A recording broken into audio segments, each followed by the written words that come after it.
Zaida Bautista.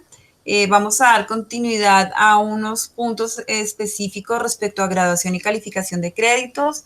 La doctora pues nos va a hablar del tema de garantías mobiliarias que afectan ese tema y los bienes que están afectados a patrimonio de familia y a vivienda familiar. Y continuamos con el manejo de creencias públicas y privadas. Doctora Zaida, puedes empezar. Gracias, muchas gracias. Quisiera un poco, la clase anterior empezamos pues en punto a las 6, pero no nos dimos el espacio de conocer un poco quiénes son ustedes y a qué se dedican. Me gustaría saber un poco esa parte, hagamos lo más corto que podamos y luego le damos paso a lo que vamos a profundizar y al tema que nos ocupa hoy, si les parece. Podríamos empezar por el doctor Daniel Peláez. Buenas noches, doctora Zaida y la doctora Adriana y a los demás. Bueno, yo soy litigante, yo soy abogado litigante y pues me dedico a lo que es el derecho corporativo, comercial y derecho civil. Okay. Buenas noches. Gracias. La doctora Carolina Estepa. Sí, yo presente. ¿Qué tal? ¿Cómo está? Hola, buenas noches. ¿Qué tal? Bien, gracias. Doctora Carolina, cuéntenos un poquitico de a qué se dedica. ¿Yo a qué me dedico? A tocar violín. Buenísimo, excelente. ¿Y por qué está aquí en el fascinante mundo de la insolvencia de persona natural? Porque para poder tocar violín y para poder leer y hacer lo que me gusta, entonces debo ganarme la vida con el derecho. Ah, bueno, ok, qué bueno, no, buenísimo, me gusta mucho ese perfil. Sí, mira, soy profesora, soy docente, me dedico al área de los derechos humanos en especial. Tengo una maestría en Derecho Contractual y llevo trabajando muchos años con Nubia en el Centro de Conciliación. Desde que me gradué como abogada, también soy conciliadora en Derecho. He dictado bastantes capacitaciones en conciliación en equidad y me gusta también. Sí. Estoy haciendo un doctorado en Derecho Buenísimo. Constitucional, entonces me dedico a escribir. Y alterna entonces me encanta, la música. Me parece que es una forma interesante la verdad, de salirse del sistema y de ver otra forma de vida y de analizar la economía desde otra perspectiva, ¿no? Sí. Es un análisis económico de derecho, me parece que lleva mucho de análisis de contratos frente al cumplimiento contractual y de la forma de las obligaciones en su variación. Y eso, hace 8 días te escuché, me gustó tu clase.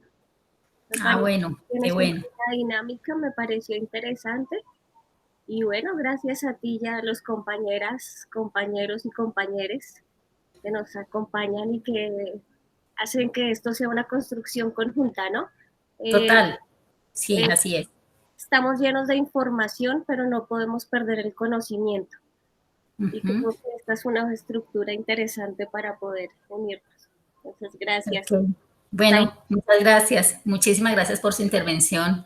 Bienvenida a este curso. Ojalá esta noche no se me vayan a dormir, porque es que los viernes ya los abogados yo creo que estamos muy cargados de tanto trabajo que hay en la semana. Y ya quisiéramos, yo creo que poner la cabeza en otra, no sé, en otra actividad como sería tocar el violín, por ejemplo. Podría ser. Aquí lo tengo cuando quieran. Ah, bueno, esto es súper interesante porque mi hijo toca piano y me ha estado diciendo que el violín le interesa, pero bueno, eso es tema de otra conversación, no aburramos aquí a la fanaticada suya. Vamos por favor, con el doctor Gabriel Hernández. Cuéntenos un poco, doctor Daniel. Bueno, buenas noches, doctora Zaida, y a todos buenas noches. Muy bien, muchas gracias. encerraditos como nos corresponde, juiciosos, y con muchas ganas de estar en la reunión de hoy. Pienso que la reunión de hace 8 días fue muy buena, fructífera. Yo hice preguntas, molesté un poco, pero con únicamente ánimo académico. No diga eso, que de hecho vamos a reforzar, de acuerdo a lo que pudimos observar hace 8 días, vamos a hacer unos refuerzos pequeños en esos temas sobre los que más pregunta hubo. Entonces, creo que es importante cerrar ese tema como muy bien y dejarlo muy claro. Sí, antes de iniciar el tema de hoy. Sí, no lo escuché, qué pena. Que vamos a reforzar, de acuerdo, teniendo en cuenta las preguntas que se hicieron hace 8 días, que había como mucho interés en algunos temas, entonces vamos a retomarlos y a reforzarlos un poco en un espacio de la sesión de hoy, y luego tomamos vamos a ir al tema para el que está dispuesta a esta sesión, que realmente no es tan extenso, entonces aprovechamos y reforzamos un poco lo de hace 8 días en los temas puntuales que más dudas había. Muy bien, me parece muy bien, muchísimas gracias. Aquí muy atento y juicioso. Claro que sí, doctora Nora. Muchas gracias. Doctora Nora. Sí, señora, buenas tardes. ¿Qué tal, doctora? ¿Cómo está? Bien, sí, señora, gracias. Aquí presente. En la semana pasada no pude asistir a clase porque estaba viajando. Me tocó ir a Ibagué de urgencia y entonces no pude asistir lamentablemente a la clase, pero pues la escuché ya acá por el sistema de grabado que ustedes tienen. Bastante interesante. Ok, bueno. Bienvenida, doctora. Gracias. Espero que esta clase le sea de mucha utilidad. Claro que sí, me imagino. Bueno, y trataremos de absolver absolutamente todas las dudas que hayan. Ojalá tengamos las respuestas, y si no, las buscamos y las entregaremos. Claro que sí. Muchas gracias y bienvenida. Bueno, gracias. Doctora Nubia.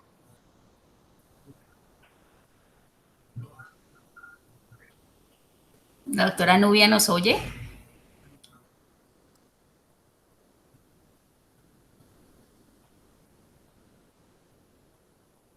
Creo que... Tenía como congelada la imagen. Ya abrió su micrófono. No sé si nos esté oyendo la doctora Nubia. Buenas noches.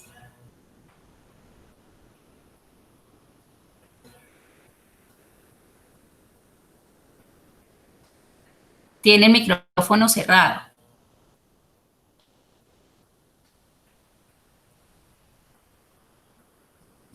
No tiene micrófono cerrado, tiene micrófono abierto ya.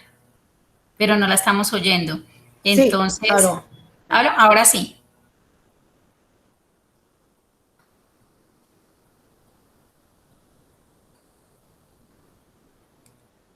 Doctora Nubia, ya la estamos viendo. Buenas noches, bienvenida. Ya. Está un poquito. Muy buenas noches para todos. Gracias, doctor. Muy buenas noches, mucho gusto. Saludos a todos mis queridos amigos que están en el grupo. Pues, doctora, ¿qué le cuento yo?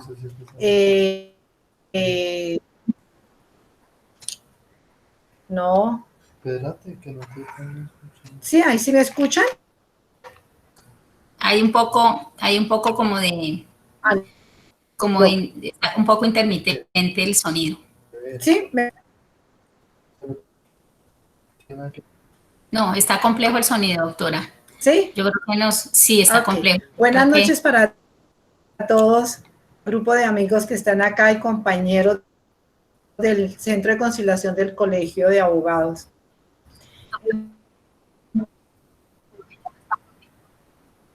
Gracias, doctora. Bueno, mucho gusto. Creo que tenemos un poco de inconveniente con la comunicación.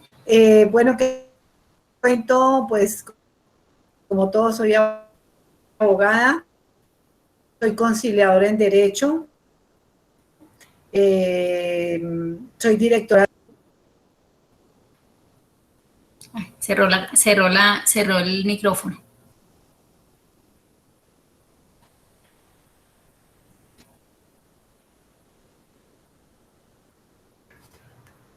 ¿Me escucha mejor? Sí, ya, ahora sí. Listo, tranquila. Ok, me conecto entonces por el otro, tranquila. Gracias. Bueno. Seguimos entonces, por favor, con el doctor Santiago Paz.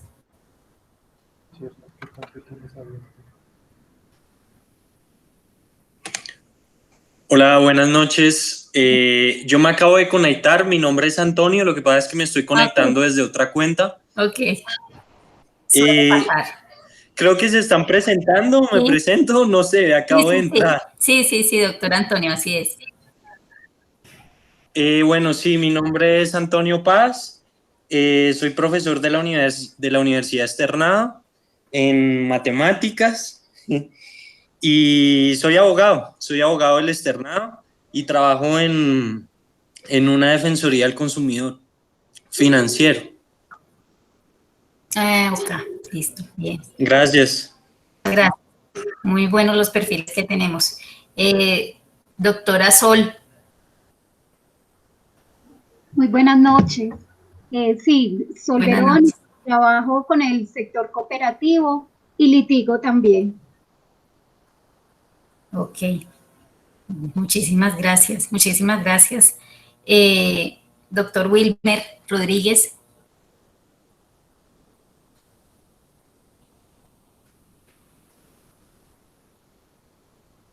Hola, buenas tardes. ¿Me escuchan? Sí, señor, muy bien. Bueno, buenas tardes. Yo pues también abogado como todos los que participamos, creo, en este seminario. Soy abogado litigante, me dedico principalmente a ser consultor y asesor externo de empresas dedicadas a la construcción, manejo los temas en cuanto a derecho tributario, derecho comercial y en general contratación tanto pública como privada.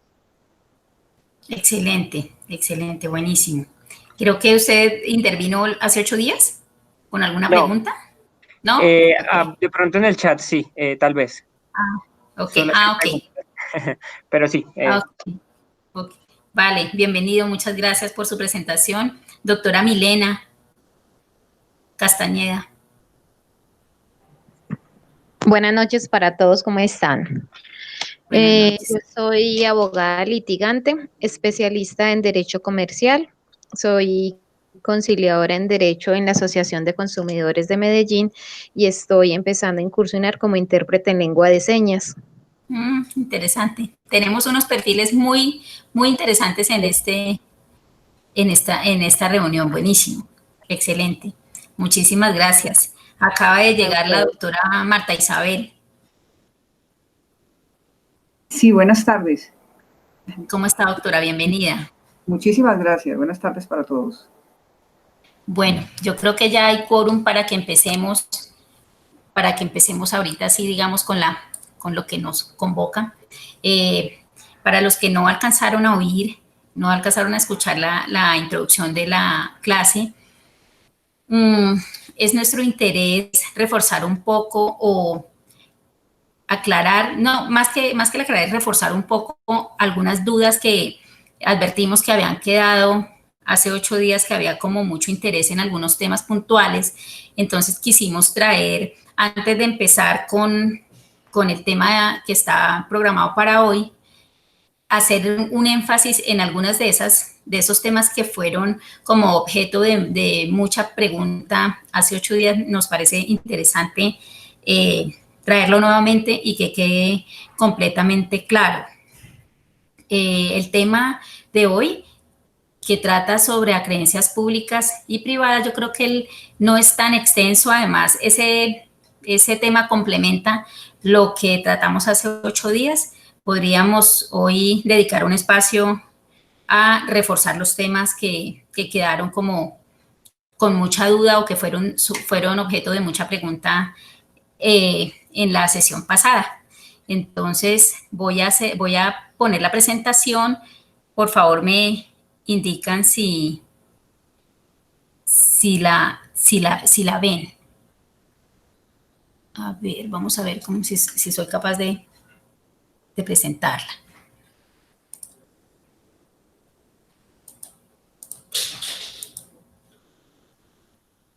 A ver.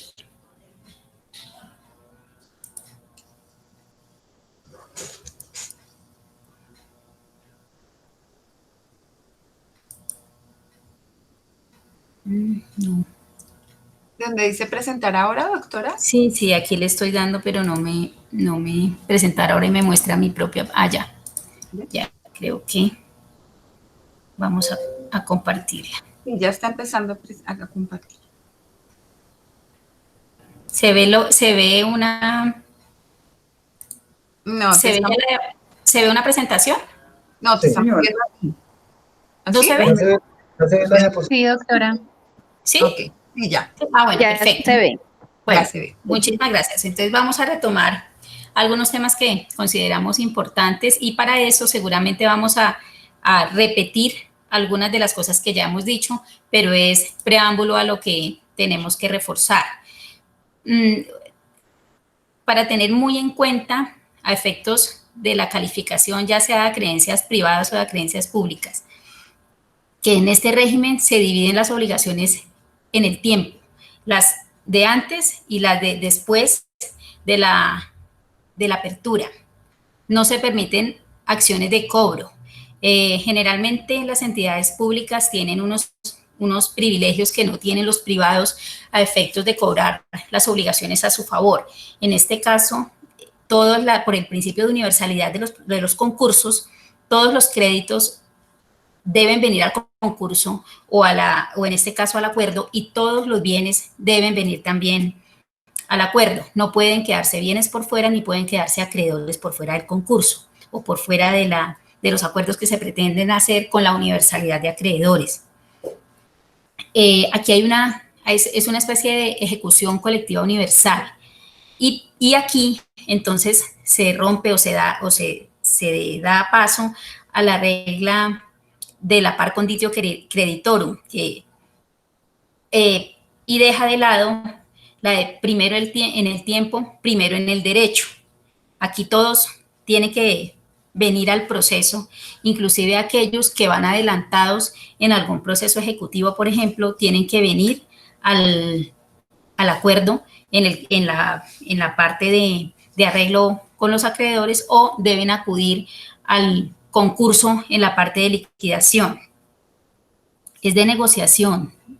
Si no hay acuerdo entre las partes, pues no habría lugar a que podamos decir que tenemos un acuerdo para cumplir o para ejecutar, porque todo depende del acuerdo en que llegue el deudor con los acreedores. Se establecen las mayorías, pero adicionalmente el acuerdo tiene que ser aprobado por el deudor. Él tiene que consentir en que el acuerdo, como se haya diseñado, como se haya planteado, porque de todas maneras, como el conciliador interviene en esta fase, él puede proponer fórmulas, pero esas fórmulas tienen que estar aceptadas por el deudor también, no es solo de una parte. Por eso se dice que son de negociación. Y la intervención jurisdiccional es residual, solamente cuando llega a existir conflicto. Habían dudas y había preguntas sobre qué pasaba con los terceros garantes y codeudores. El artículo 547 establece claramente que los acreedores conservan acción contra los codeudores. Es decir, si por ejemplo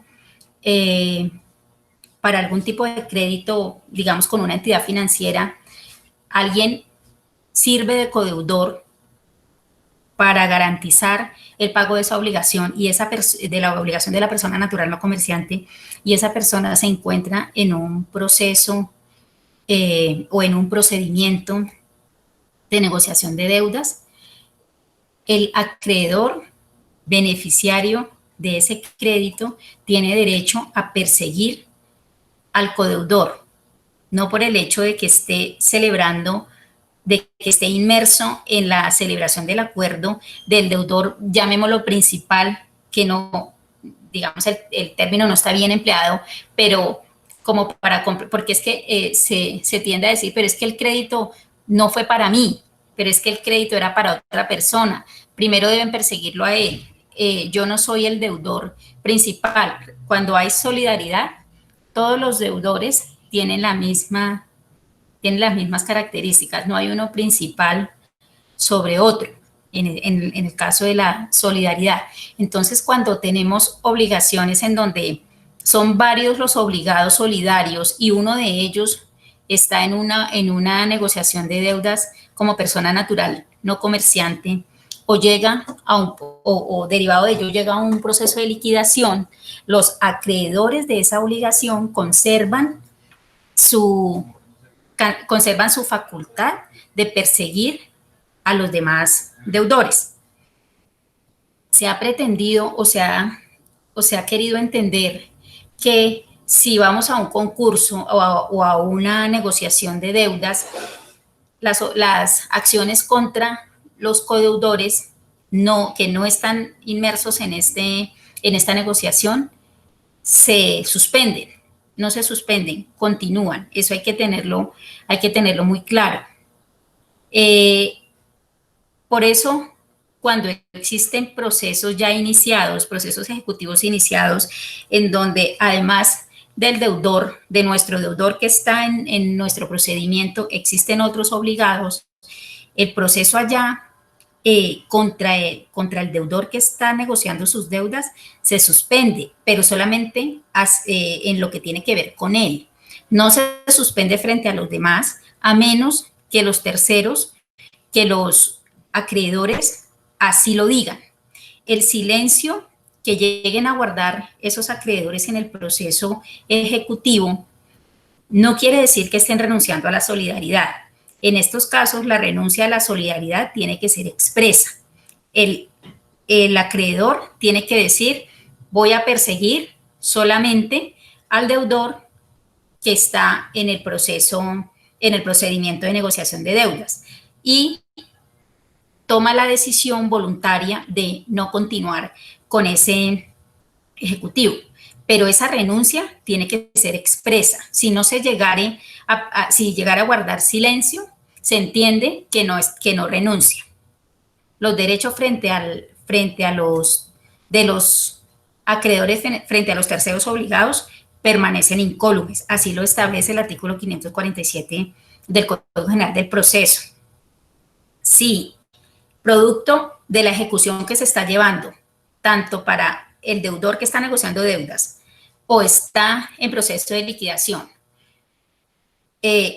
Si hay pago en el proceso, si alguno de los obligados codeudores, deudores solidarios, paga la obligación, debe informársele, ya sea al conciliador o al juez, que ha habido solución de pago en el otro proceso, o así no sea vía proceso que haga un pago voluntario el deudor solidario, deberá informársele al juez o al conciliador acerca de los pagos o arreglos de obligaciones que estén afectas al procedimiento de negociación o al proceso de liquidación, de ser el caso.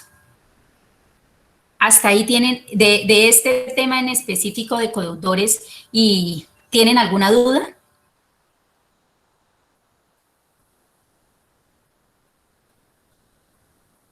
Sí, yo tengo una duda. Adelante, por favor. Una parte es cuando una situación es cuando el deudor, digamos, su obligación, tiene además otros garantes, ¿sí? Sí. Pero otra situación que es cuando este deudor ha sido fiador o codeudor de otras deudas, ¿él sí. debería declarar esa deuda también? Sí. Aún no se la estén, digamos, ejecutando todavía. Ejecutando, sí. Sí, porque debe declarar dentro de su listado de obligaciones todas las obligaciones que tiene a cargo. Entendamos que, digamos, para ese ejemplo que usted plantea, que dice, no le están ejecutando. De las que llegan al proceso de negociación, al procedimiento, puede que el 10% nada más le estén ya ejecutando. Puede tener vencidas muchas, puede, por ejemplo, que tenga 3 en ejecución, que tenga vencidas 5, por decir algo, y que tenga otras 5 que aún no hayan empezado ningún tipo de ejecución. Y entonces ahí habría que reconocer esa obligación como obligación propia, porque la naturaleza de la solidaridad es esa. Todos son acreedores y todos son deudores, perdón, y el acreedor es el que elige si los persigue a todos, si persigue solo a uno, si persigue solo a dos, o a quien persigue de todos los que están obligados a pagar la deuda. Entonces, debe reconocerlos. Otro tema que hay que tener en cuenta es que todas las obligaciones a plazo se declaran vencidas. Es decir, el día en que yo soy admitido a un procedimiento de negociación, todas las obligaciones se declaran vencidas. Así, aún no haya llegado la fecha de vencimiento de la obligación que yo tengo. Se declaran vencidas por mandato legal. ¿Claro hasta ahí? Sí, como una especie de cláusula aceleratoria. Sí, así es. Así es. Es la misma naturaleza. ¿Tenemos alguna otra duda?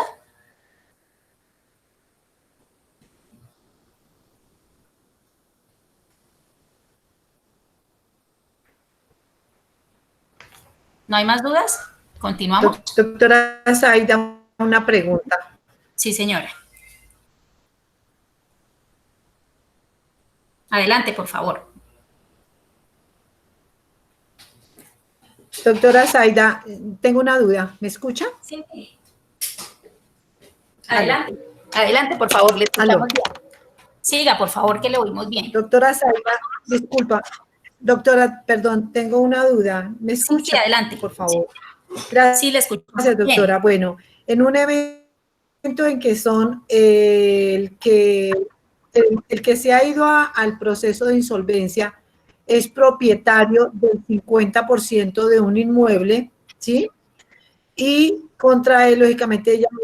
¿Aló? Continúe, Sí, que bueno, le oímos bien. en un proceso de insolvencia donde el deudor es propietario del 50% de un inmueble, el propietario es, el deudor es propietario de un 50% de un inmueble y se acoge a la insolvencia. Ese inmueble tiene una hipoteca la cual ya va con su capital y sus intereses en una suma importante. Ok, dentro del trámite de insolvencia, que este acreedor, como se toma solamente el capital, a pesar de que es hipotecario, queda en desventaja frente a los demás deudores en los cuales supuestamente deben, porque como ya nos lo ha dicho usted, no hay ni siquiera obligación de presentar los documentos, entonces los demás deudores, digamos, hacen mayoría y hay acuerdo, ¿sí? Es decir, que este acreedor hipotecario queda con un capital muy pequeño y pierde todos sus intereses. Ese acreedor, a lo que usted decía que manifestaba la declaración expresa que renunciaba, este acreedor hipotecario no renunció a los intereses, pero se vio obligado a acoger al acuerdo por la mayoría de los demás. ¿Podría ese deudor ir contra el otro copropietario que todavía está dentro del inmueble? Como comunero, por decirlo así, no es comunero porque es propiedad horizontal, pero el otro copropietario, ¿podría ese deudor seguir persiguiendo los intereses, lo que no le quedó satisfecho? Porque él no renunció a la manifestación que usted dice que es la declaración expresa. Ese acreedor hipotecario nunca la hizo dentro del trámite de insolvencia. Entonces solamente le reconocen el capital, pero pierde la mayoría que son los intereses. ¿Podría ser algo ahí? No, a ver, puntualicemos algunas cosas. La renuncia de la que estamos hablando es en el proceso ejecutivo que viene en curso, que se suspende para darle paso a la insolvencia o a la negociación, pero se suspende solamente frente al deudor que está haciendo el trámite, no se suspende frente a los codeudores. Ahora, en el evento usted plantea que el inmueble es de propiedad de dos personas, son dos los propietarios, 50% y 50%. Ahí solamente se puede perseguir el 50% del inmueble. Para poder perseguir el 100% del inmueble, tendría que ser obligado también el otro propietario para poder vincularlo como dentro del proceso, como deudor, tendría que ser también deudor. Tendrían que ser los dos deudores. Y el acreedor, y en ese caso el acreedor, conserva la facultad de estar en los dos procesos, de estar en el proceso ejecutivo contra la persona que no está negociando deudas y en el procedimiento de negociación de deudas. Es su voluntad decir que renuncia a perseguir al otro deudor que no está en proceso y él no renuncia a los intereses. Los intereses en el procedimiento de negociación de deudas no es que los acreedores renuncien. En este proceso, los intereses no suman, pero para efectos de la votación, pero sí se tienen en cuenta para efectos del pago. Doctora, es distinta la situación. Discúlpeme, tal vez no la formulé bien. En este caso, pues la garantía hipotecaria está firmada por el deudor 1, digamos que es el que se acoge a la insolvencia, y el deudor 2, que es el cónyuge.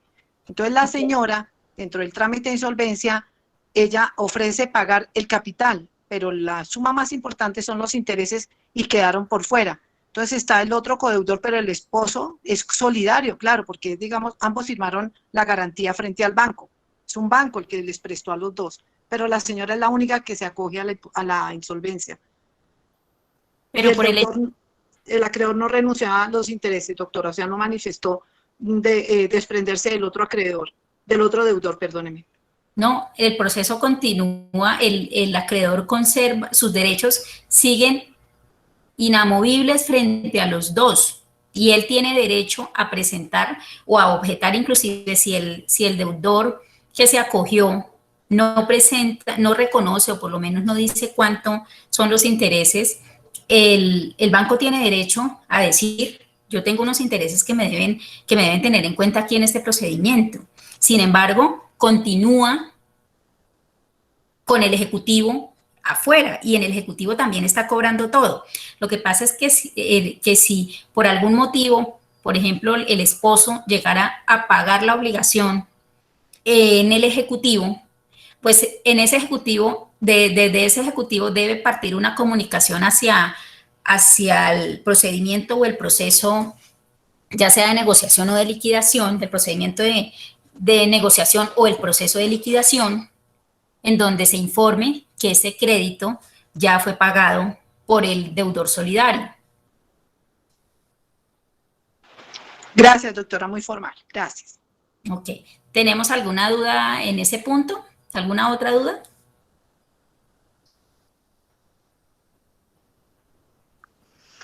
A ver, yo quisiera, pues, no sé, intervenir diciendo Claro, esto. por supuesto. Diciendo esto. En el caso de la obligación solidaria, dos deudores solidarios, uno de los cuales inició el trámite de negociación de deudas, por ejemplo, el otro deudor no, el acreedor puede perseguir a cualquiera de los dos. Si persigue al deudor, al codeudor que no está en el trámite, pues pretende que allí se le paguen y por supuesto no se puede hacer parte en el proceso de negociación de deudas porque no puede pretender que le paguen la misma obligación dos veces. No, a ver, ahí tenemos él no pretende que le paguen dos veces, él está ejerciendo los derechos que le da la solidaridad. Él puede tanto cobrar en el proceso ejecutivo solamente contra el deudor solidario y también en el proceso de negociación. Y no quiere decir que no va a haber un pago doble, va a haber un cobro doble, que es distinto. Paguen, él deberá informar en el otro proceso o procedimiento, dependiendo de la etapa en la que nos encontremos, que ya su deuda fue cumplida, que ya su obligación fue paga. Pero no quiere decir que porque se presente a un proceso, si está en el ejecutivo, no puede hacerse parte en en el de negociación, conserva toda la facultad para estar en ambos procesos. Lo que no puede hacer es que le paguen en uno y guardar silencio esperando que en el otro también le pague. Tan pronto haya solución de pago, tiene que informarlo en cualquiera de los dos eventos. Si le pagan afuera de la negociación, tiene que informarle aquí al conciliador si estamos en etapa de negociación. Y si estamos en etapa de liquidación, también tiene que informarlo. Pero él no pierde la facultad de cobrar a cualquiera de los deudores solidarios, por la misma naturaleza de la solidaridad. Y así lo establece el parágrafo del artículo 547. Doctora Zaida, discúlpeme, intervengo nuevamente. ¿Quiere decir esto, si le entendí bien, que ese acreedor hipotecario recibió un capital por el trámite, porque vuelvo y le digo, hay acuerdo y le van a dar en un plazo de 5 años? ¿Quiere decir que está facultado o habilitado para cobrar lo que no le pagaron dentro del acuerdo, que fueron los intereses, continuarlo con el cónyuge, el deudor solidario, lo que faltó? ¿Lo puede hacer? Claro, Entonces? él tiene, Okay. claro, él tiene la facultad, porque hasta que no se le pague toda la deuda, él puede seguir persiguiendo al solidario. Y él tiene derecho, inclusive, si le dicen aquí estamos en un acuerdo y a usted se le va a pagar en el año 4, él sigue el proceso contra el solidario en el ejecutivo por ambas cosas, tanto por capital como por intereses. Si allá en el ejecutivo le pagan toda la obligación, él informa al conciliador que la obligación le fue paga. Gracias, doctora, muy querida, muy formal. Ok. Perdón, intervengo. Lo que pasa es que ahí, pues el ejemplo que pusieron fue un ejemplo de un ejecutivo hipotecario, ¿sí? Sí. Porque pues ya los ejecutivos mixtos ya no existen. Entonces, este es un ejecutivo hipotecario que se inicia contra los propietarios inscritos, que se encuentran actualmente inscritos en el certificado de libertad y tradición. De propiedad, sí, en el folio de matrícula inmobiliaria, y pues realmente ese acreedor va a perseguir, lo que le interesa es perseguir la hipoteca. Incluso ahí ni siquiera persigue, porque con el nuevo Código General del Proceso, ni siquiera se persiguen a las personas, se persigue la hipoteca como tal, el inmueble.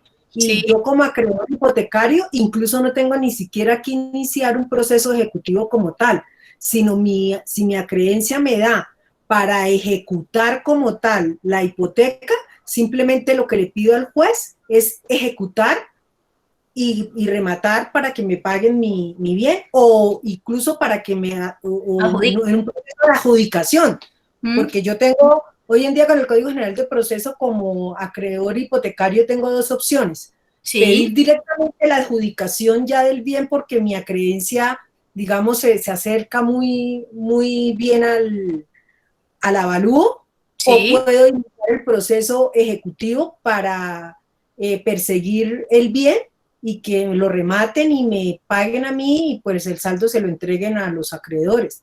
Entonces, aquí más que una solidaridad, pienso yo, de la creencia como tal, es la hipoteca lo que prevalece.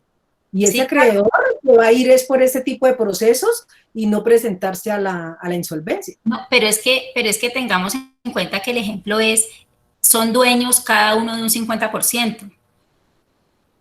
Pero es que no importa, la hipoteca ahí no se divide. La garantía hipotecaria no se divide. Pero es que no le puede, pero es que Pero perdóneme, doctora, la garantía hipotecaria es indivisible. Sí, pero es que usted no puede, si somos dueños en 50% y 50%, yo no puedo rematarle todo el bien por el hecho de estar o sobre. No, doctora, perdóneme, pero ahí sí no estoy de acuerdo, porque es que ya le digo, la garantía hipotecaria es indivisible. A mí pueden haber dos o tres personas como comuneras en un inmueble.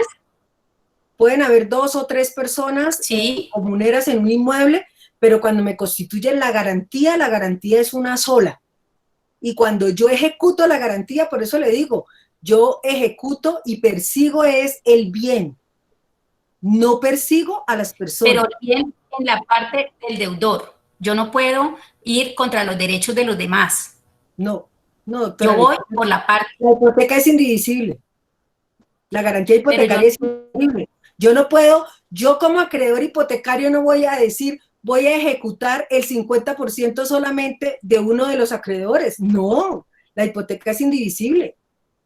Pero a ver, ¿cómo vamos a hacer para ejecutarle a una persona, para rematarle la propiedad, el 50% de la propiedad de una persona que no es deudora? Claro que sí, la hipoteca, yo no puedo admitir la firma, cuando a mí me constituyen una hipoteca, yo como acreedor no puedo permitir que me firme una sola persona, o sea, uno de los comuneros la hipoteca. Nada, por eso siempre el acreedor hipotecario exige la hipoteca, la firma de la hipoteca de todos los que son propietarios inscritos en el momento que constituyen la hipoteca. Y cuando la ejecuto, por eso dicen, la garantía real hipotecaria es indivisible. Yo no demando a uno solo de los comuneros porque es que él me hipotecó el 50% del inmueble. No. Ahí no opera eso. Se puede entregar la garantía. Se puede entregar la garantía. O sea, no se puede obligar a una persona que suscriba una garantía si no lo quiere hacer. Si en ese caso... Pues claro, claro, pero nadie, ningún acreedor hipotecario le acepta a usted garantía sobre un 50% del inmueble. ¿Sí lo aceptan? Sí lo aceptan. Yo tengo un caso. Y sí lo aceptan. Pero Sí, pues no sé quiénes lo aceptarán, porque ya le digo, el acreedor hipotecario es el bien. Sí, pero el bien en la proporción del obligado. A ver, el caso es que si está grabado con hipoteca únicamente el 50% del inmueble, pues solo es perseguible ese 50% del inmueble y el otro no. Eso es así de sencillo. No. Es distinto. Le rematan la cuota. Claro, la cuota. Es que es distinto a que usted, por ejemplo, le pongo el ejemplo de los hermanos. Son dueños de un apartamento. Un hermano necesita apalancarse con un crédito y le dicen, hipoteque el apartamento, pero es que es de mi hermano también. Bueno, pues que él le sirva a usted que firme como garante. Y ahí están involucrando el 100% del inmueble. Así el crédito se tome para que haga uso de él solamente uno de los que firman o uno de los dueños del apartamento. Pero yo sí puedo hipotecar mi cuota aparte.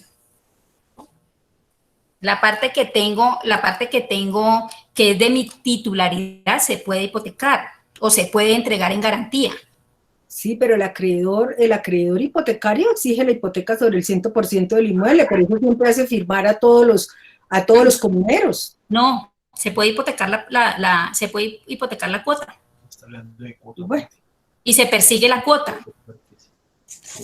Perdón, doctora Zaida, es que aquí estamos haciendo lo que la doctora está explicando es de una creencia que ya está constituida y que ha sido presentada para ser graduada y relacionada. ¿Cómo es el manejo? En la clase anterior quedaba la duda y veo que intervino nuevamente, no recuerdo, ¿es el doctor Gabriel? No recuerdo el nombre, que con él la vez pasada estuvimos hablando del tema de las deudas solidarias, de las obligaciones solidarias. Y decíamos, ¿qué pasa si la obligación está dentro del concurso y hay deudores solidarios?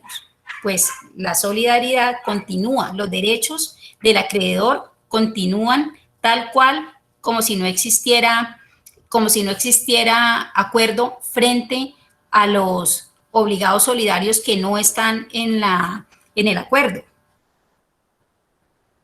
Un poco retomando el tema era ese. Entonces, sí es posible perseguir a los deudores solidarios cuando la obligación está siendo objeto de un procedimiento de negociación o está dentro de un proceso de liquidación. Sí es posible que el proceso continúe contra los terceros y la única forma de que no continúe es que el acreedor diga que renuncia a la solidaridad. Esa es la única manera de que los acreedores solidarios, los deudores solidarios, perdón, no sigan siendo ejecutados en el ejecutivo del que ponemos el ejemplo. O que se pague la obligación. Sí, escúcheme, doctora Zaida. pero ya, un momento, pero para efectos de la solidaridad del ejemplo que estamos diciendo, ¿es posible cobrarle a los codeudores? Sí, es posible por fuera del acuerdo o por fuera de la liquidación continuar el cobro contra los codeudores. ¿Cómo no lo continuamos? Que el acreedor diga no lo continúo o que pues exista pago, que ahí no es continuar sino terminar el proceso. Doctora Zaida, perdón, ¿dónde se materializa esa manifestación que usted dice del acreedor? ¿Ante quién debe hacerlo uno, por favor? Ante el juez que conozca del proceso ejecutivo.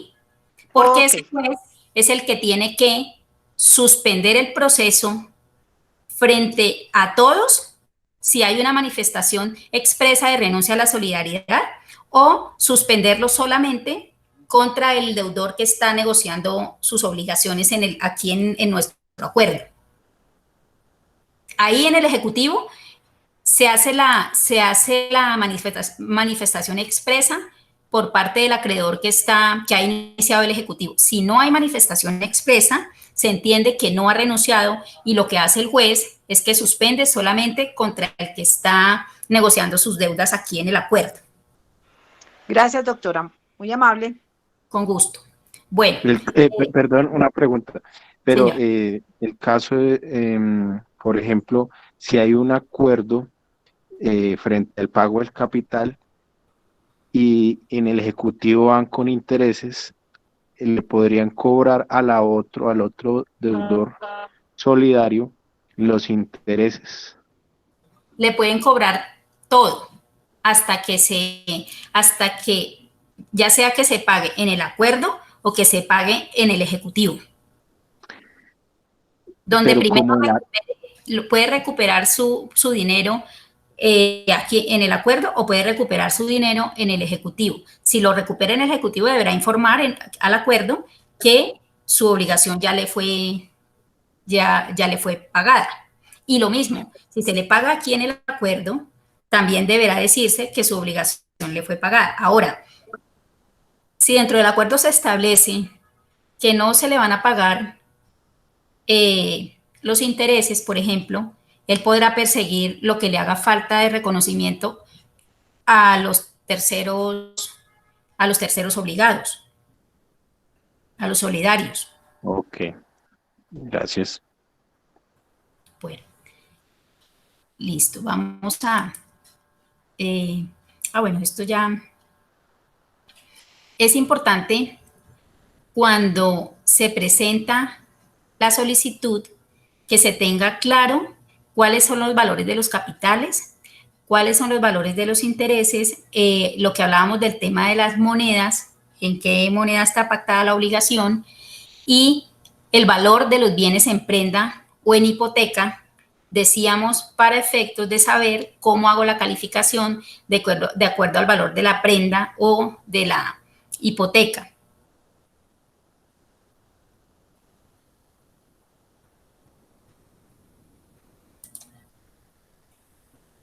Ya para revisar nuestro tema, tengamos en cuenta, entonces, vamos a entrar al tema de acreedores, acreencias públicas principalmente, porque con las privadas no hay mayor inconveniente.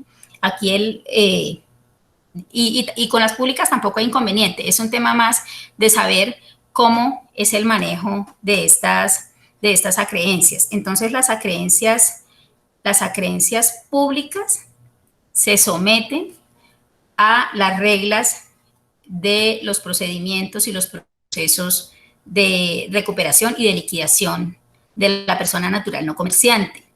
Lo que no se puede establecer en estos procedimientos es que frente a las entidades públicas se haga condonación de impuestos, tasas o contribuciones. De esos tres conceptos no se pueden hacer condonaciones, pero sí se podría manejar el tema de sanciones e intereses. Hay otro tema que quedó también en la clase anterior, y fue el tema de los bienes con afectación a vivienda familiar o con patrimonio de familia, que decíamos se excluyen, no se excluyen, ¿qué ocurre? El deudor cuando hace la solicitud debe informar de sus bienes inmuebles, qué bienes tienen gravámenes o afectaciones, si tiene medidas cautelares, pero para lo que nos interesa en este momento, debe informar y detallar qué bienes tienen algún tipo de afectación o algún tipo de gravamen.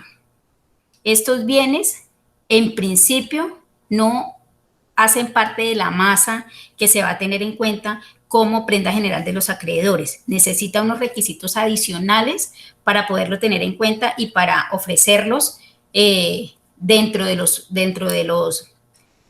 los procedimientos y tenerlo en cuenta en la liquidación como parte de la masa. Se requieren que primero se cumplan con unos requisitos.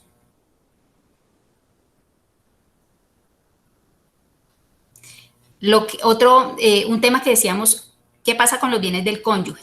Los bienes del cónyuge no se tienen en cuenta para conformar la masa liquidable.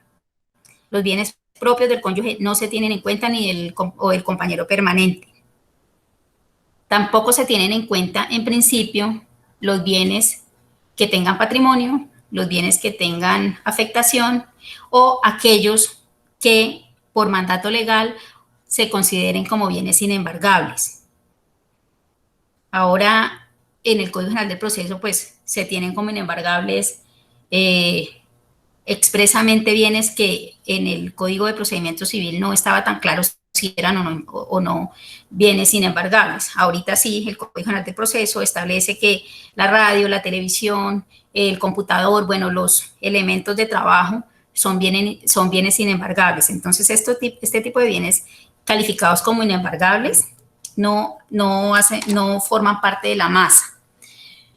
Para que los bienes con afectación a vivienda familiar o grabados con patrimonio sean o vayan a la masa, si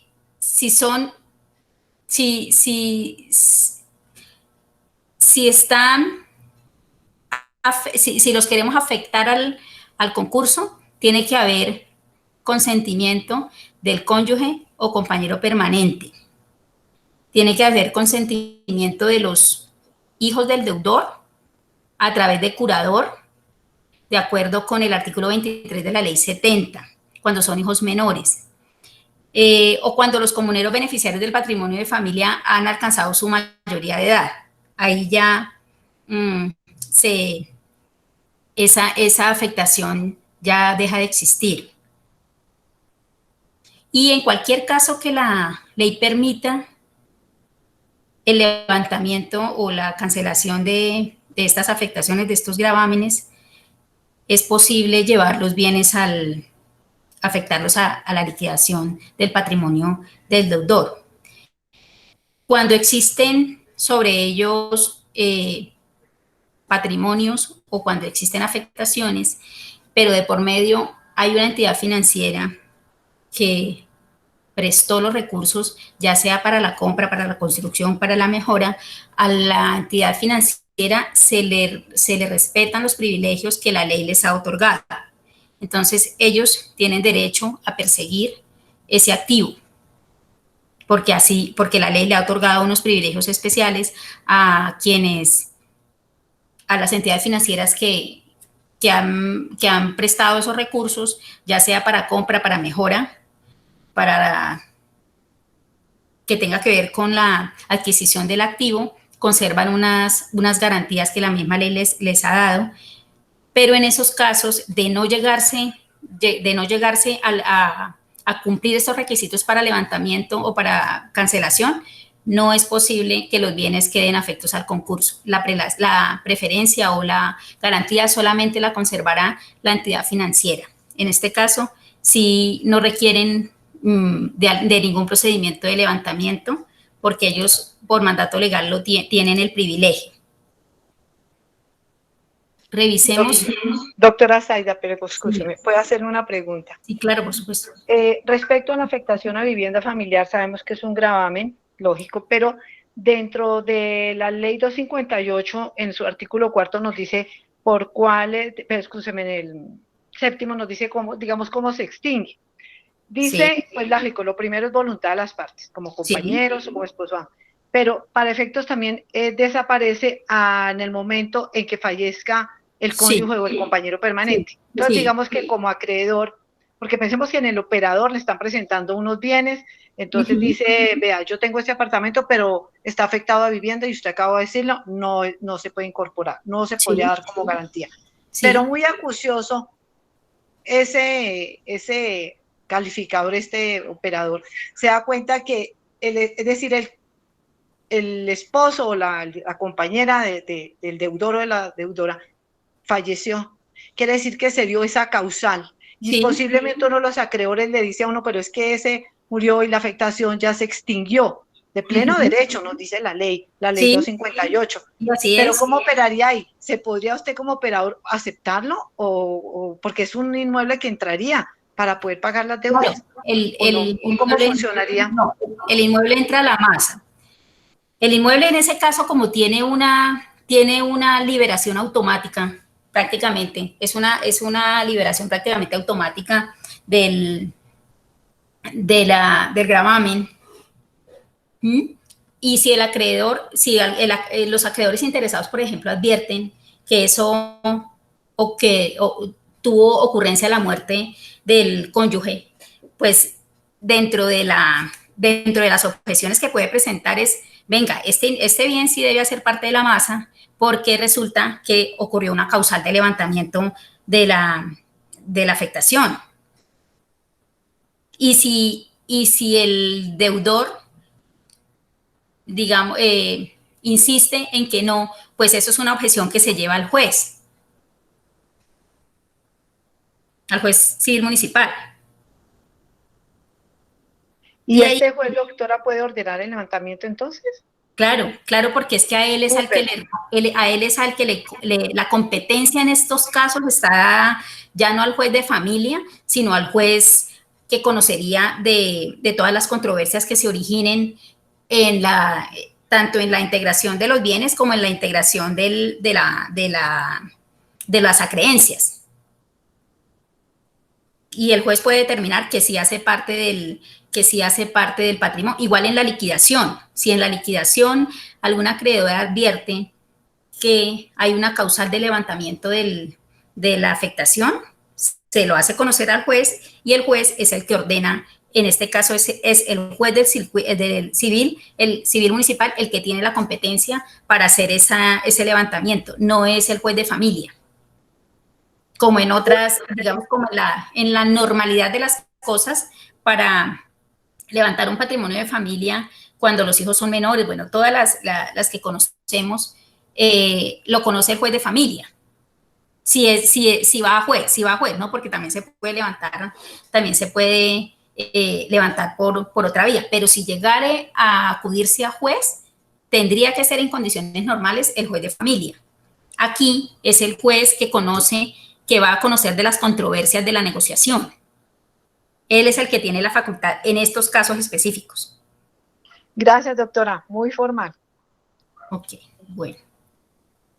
Aquí estamos. ¿Me quiero referir también, doctora Zaida? Sí, señor, claro, con gusto. Acciones revocatorias. El artículo 572 en el numeral tercero.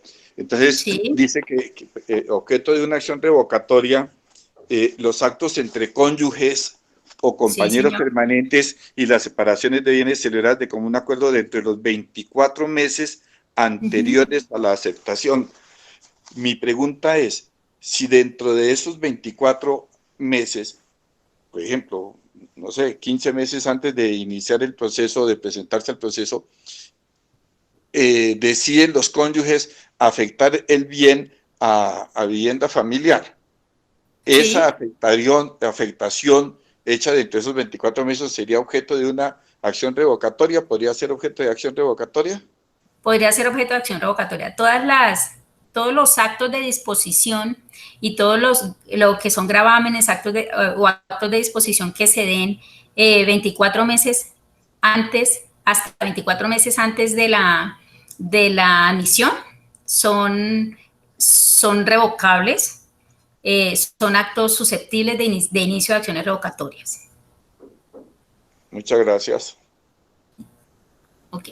Vamos a mirar entonces el tema del manejo de las acreencias que ya habíamos adelantado. ¿Cómo se conforma la calificación?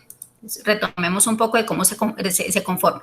En la primera clase, entonces vamos a encontrar los laborales en donde se incluye la seguridad social. Y la seguridad social vamos a incluir ahí pensiones, salud y ARL. Aquí se tiende a confundir que decimos, aquí incluimos los parafiscales.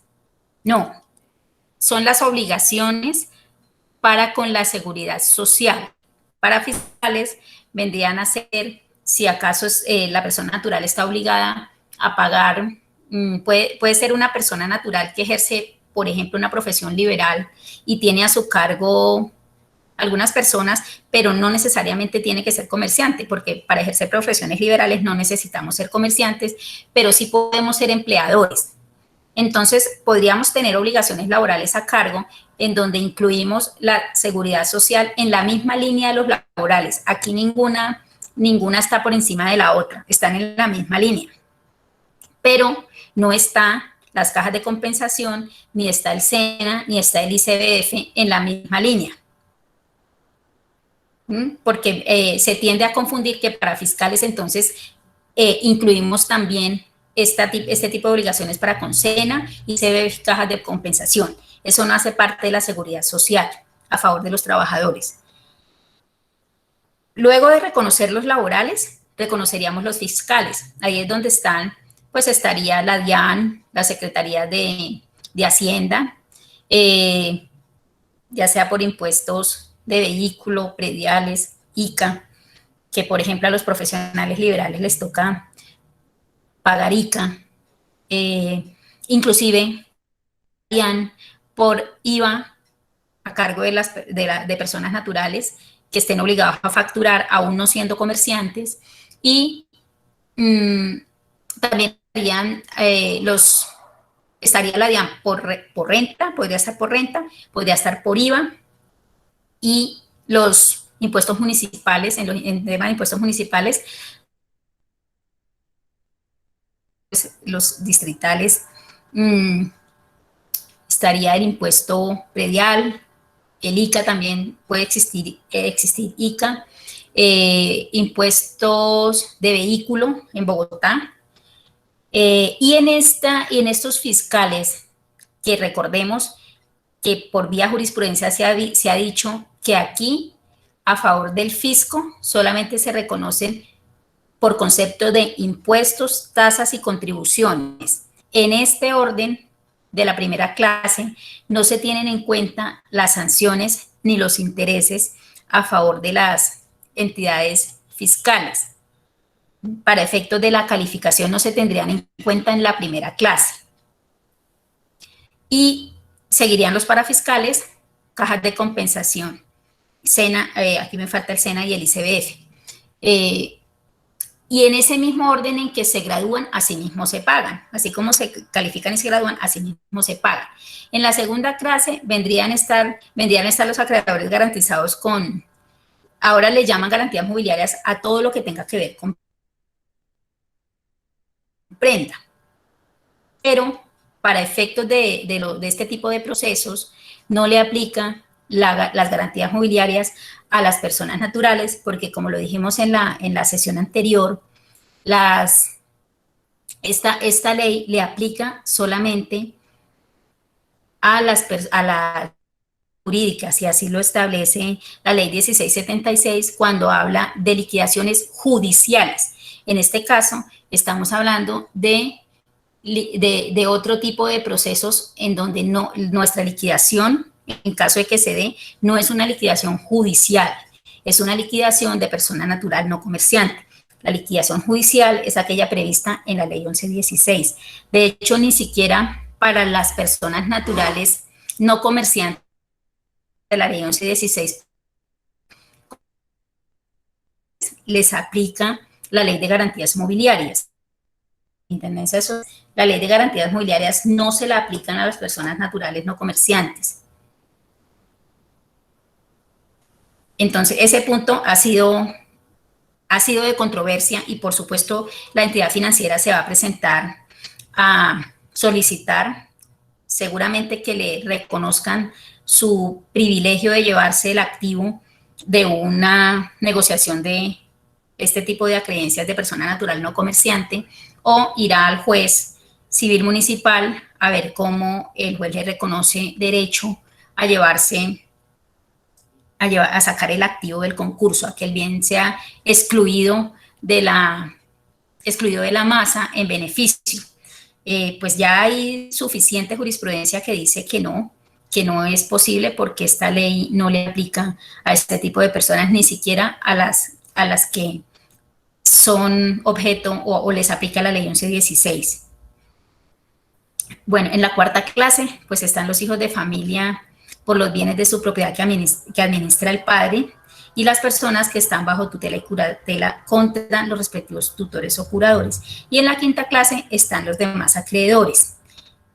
En ese orden, dijimos que en la primera clase no se reconocerían sanciones como garantizados, como de primera clase, todo lo que no califique en ninguna de estas cuatro primeras clases que tienen prelación, viene a caer como en esta quinta clase, que podríamos decir que es la clase residual. Lo que no se contemple y lo que no se enmarque dentro de estas posibilidades de prelación vendría a estar en la quinta clase. Entonces, en ese orden, el manejo de las obligaciones para con entidades públicas. Hay que tener en cuenta entonces que para las entidades públicas que no es posible negociar dentro del acuerdo, así lo voten la mayoría. Si la mayoría lo vota de esa manera, el acuerdo puede ser objetado, porque se construyó o se aprobó en perjuicio de los acreedores fiscales o de los acreedores del Estado, más bien. Podría ser objeto de objeción ante un juez. Así lo vote la mayoría. Es importante que cuando vayan a estudiar los acuerdos verifiquen que no se vayan a estar haciendo condonaciones de capitales por impuestos, tasas o contribuciones, que esa es la prohibición que establece el artículo 553. No se pueden incluir para condonación obligaciones a favor del Estado. Todos los créditos estatales tienen que seguir las reglas de los acuerdos, inclusive si existen algunas normas especiales que pues existen en todo el tema impositivo. Existen unas normas muy particulares de ellos, muy propias de ese tipo de obligaciones, que aquí tienen que dar un paso al costado para permitir que vía acuerdo se modifiquen las condiciones de esas obligaciones, que se modifiquen las condiciones sin que ello, e inclusive los plazos, sin que ello implique que se puedan incluir condonaciones de impuesto, tasa o contribución. Cuando nos referimos a ellos, nos referimos a los capitales. ¿Sería posible hacer un acuerdo en donde se involucren los intereses? Sí, sí podría ser posible, porque la ley establece que no se podrían hacer rebajas de capital o acuerdos que impliquen la disminución de los capitales de impuestos, tasas o contribuciones. De resto, sí podría ser objeto de negociación dentro del acuerdo. El acuerdo puede versar sobre todas las obligaciones. Todas las obligaciones que haya contraído el deudor pueden ser objeto del acuerdo, inclusive todas aquellas, repetimos, que están a favor de entidades del Estado. Perdón, la interrumpo. Señor. En las deudas por servicios públicos, ¿en qué orden caben? Bueno, hay unas obligaciones, por ejemplo, en el servicio de energía viene una contribución. Esa contribución debe calificarse en la primera clase. La diferencia se califica en la quinta. ¿Sí? ¿Sí? Sí, perfecto, lo entiendo. Sí, si ustedes revisan la factura de la energía, ahí viene una contribución. Entonces, esa factura o esa obligación que el deudor tiene a cargo se debe separar. Una parte es la contribución, que tiene una prelación, y la otra parte es el servicio como tal, que no tiene ningún tipo de prelación, de acuerdo al orden legal establecido en el Código Civil. Entonces, es importante tener. Los demás servicios públicos no tienen esa contribución que tiene, en el caso de Bogotá, Codensa. Tiene una contribución que si mal no recuerdo, es alumbrado público. Entonces, en ese caso, se debe separar. Recuerden que el acuerdo debe ser aprobado por 2 o más acreedores que representen más del 50% del monto total del capital. Y con este 50% no se puede llevar el acuerdo a más de 5 años. El acuerdo puede llevar... ¿Cómo? Doctora, una pregunta. En ese caso del servicio público, si se divide la contribución por el alumbrado público y la deuda de energía, digamos, del inmueble privado, entonces tendría que comparecer, uno debería citar al titular, al sujeto activo de esa contribución, que sería, en ese caso, digamos, para Bogotá, al distrito. Sí. A la UAS, sí. O no sé. Sí, no obstante, como el Codensa es el encargado del recaudo, ellos deben hacer el recaudo y trasladárselo a la entidad beneficiaria. Todo el tema de recaudo y cobro lo hace Codensa. Sin embargo, yo prefiero pecar por exceso en ese caso de citar también al acreedor beneficiario del tributo, que quedarme solamente con Codensa. Correcto. Yo lo citaría sí, yo también pensaba. ¿Cómo? Sí, me parece, sí, porque ellos recaudan, pero el titular como de la obligación de ese derecho, sí, es el distrito. Sí, si así es. Acuerdan Entonces, por finalmente, un tercero, pues, es una comunicación más. Y de hecho, ahora todas las entidades públicas tienen una dirección judiciales válida para notificarles este tipo de situaciones. Entonces, simplemente es un correo más. Yo lo haría porque no me quita nada realmente, y antes puede evitarme más adelante que se me presente el distrito diciendo, aquí yo tenía algo por reclamar y resulta que no me lo reconocieron. Adicionalmente, el distrito también se le va a comunicar, porque generalmente el deudor debe prediales, debe como mínimo predial e impuesto de vehículo generalmente. Es por lo menos predial. Existe una obligación por predial, porque generalmente cuando llegamos a este tipo de procesos, pues venimos en mora con un número importante de obligaciones, con un porcentaje vencidas. Entonces, si yo no tengo para no pago el impuesto, porque finalmente si usted no paga el impuesto predial, pues le inician un coactivo, pero eso no va a ser ya. Entonces el deudor dice, no, pues yo pago los servicios que me los van a cortar, o hago el mercado, le doy prioridad a lo urgente. Y lo que son impuestos generalmente vienen vencidos cuando llegamos a celebrar estos acuerdos. Generalmente vienen vencidos.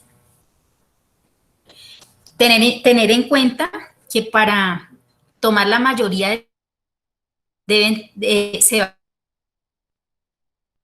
por eso cuando el deudor presenta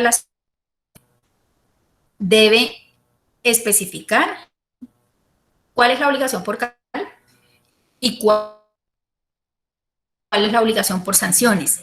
Porque, por ejemplo, usted le paga al distrito por impuesto predial 500.000 pesos, por no haber pagado pues la sanción ahí bien jugosa, más los intereses. Para efectos de establecer ese 50%, esas obligaciones no las vamos a tener en cuenta.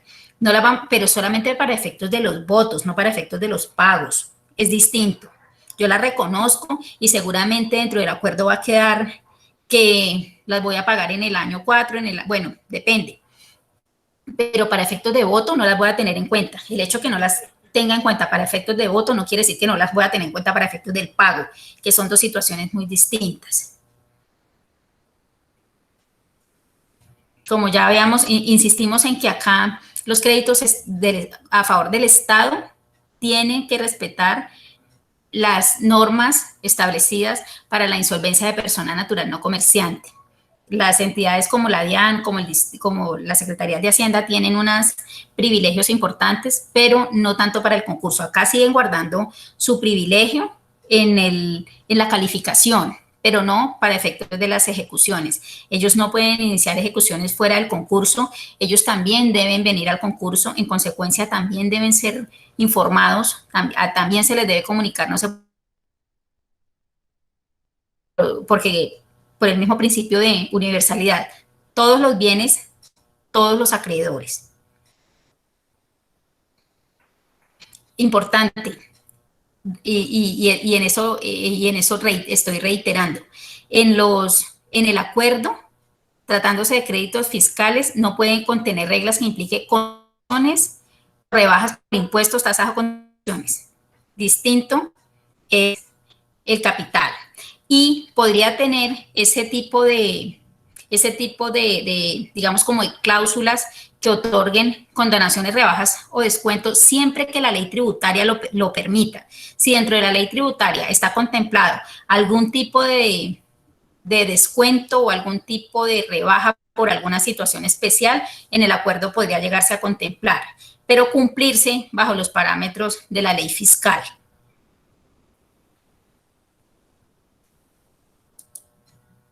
Acá tengo otro puntito. Sobre el término del acuerdo, que decíamos en principio, el acuerdo no puede superar 5 años, contados desde la celebración del acuerdo, excepto si así lo disponen una mayoría, pero en este caso tiene que ser una mayoría calificada. Aquí sí se exige mayoría calificada. Hasta los 5 años es una mayoría simple. Aquí sí tiene que ser una mayoría calificada que supere el 60% de los créditos, o también puede darse que el acuerdo se supere los 5 años. Por ejemplo, si existe un crédito hipotecario a 10 años y el banco consiente que su crédito se le pague en ese mismo término. Cuando originalmente la obligación se hubiera pactado en un término superior, es posible ampliar el término inclusive hasta el término original que tenía la deuda. Pero no se puede extender a todos los acreedores, solamente son términos puntuales frente a cada uno, a los acreedores que tenían un término superior a 5 años para el pago de la obligación que haya a su favor. De resto no, ese no se le puede hacer extensible a los demás, solamente a aquellos que tenían esa característica dentro del crédito. Bueno, hace 8 días vimos un tema, que no lo traje aquí en diapositiva, pero vimos un tema hablábamos sobre las prescripciones, que si el hecho de que el acreedor reconozca, que el deudor reconozca a algún acreedor cuya obligación puede estar prescrita, no quiere decir que está renunciando a la prescripción. Los demás acreedores pueden objetar y decir cuando le presenten las acreencias, puede decir, aquí hay una creencia prescrita y por lo mismo no debería ser parte del concurso. Si no se logra resolver esa objeción dentro del término del acuerdo debería llevarse al juez civil de todas las controversias que se hayan presentado dentro del acuerdo. Y el juez que conozca la primera controversia sigue conociendo de todas las controversias que se presenten, y en caso de liquidación también será el juez que conoce la liquidación. Entonces, es importante, y así lo establece el Código Civil. El hecho de que lo reconozca, de que el deudor reconozca a una persona en el acuerdo, no quiere decir que está renunciando a la solidaridad. Los demás pueden objetar, a la solidaridad no, a la prescripción. Los demás pueden objetar esa prescripción y alegarla, porque pues un crédito prescrito acrecienta la lista de acreedores y pues va en detrimento de él mismo. Puede objetarlo, tiene todo el derecho a hacerlo. ¿Hay alguna pregunta respecto de lo que hemos recientemente dicho o del tema de acreencias para con el fisco o para con el Estado? Hay una pregunta de la doctora Nubia Yolanda Garzón Salinas que dice: ¿los servicios públicos como la electricidad o el agua podrían enmarcarse en el numeral séptimo del artículo 2502 del Código Civil? ¿Ser así deudas de cuarta clase y no de quinta? Revisemos el artículo, sí. Ya lo revisamos y verificamos exactamente su contenido.